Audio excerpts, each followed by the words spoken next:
آج سے 50 سال پہلے ہندوستان کو ایک غلط فہمی ہوئی تھی.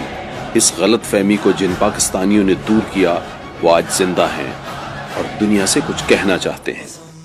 ہم اسکول میں ہوتے تھے اور چھوٹے چھوٹے ہوا کرتے تھے، مگر جس دن یہ ایوب خان کی تقریر تھی، میرے فادر آرمی میں تھے، انہوں نے کہا مجھ کو جانا ہے.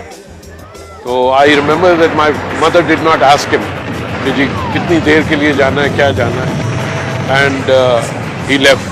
سارے جو بچے تھے چھوٹے وہ گینگ اپ ہوئے اور انہوں نے کہا کہ ہم نے جی خندقیں کھودنی ہے. جب انڈین پلینز آتے تھے اور ایئر اٹیک ہوتا تھا تو بھاگنے کے بجائے ہم لوگ سب چھتوں پہ چڑھ جاتے تھے اور چھتوں پہ چڑھ کے ہم لوگ نعرے لگاتے تھے.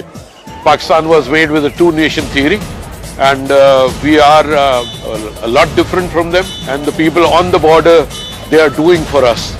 So we need to celebrate that and we need to acknowledge that, and those are our real heroes. You know, we should not get mixed up in heroism in Bollywood and all these things. You know, we should take care who our real heroes are. قسم اس وقت کی، قسم اس وقت کی جب وقت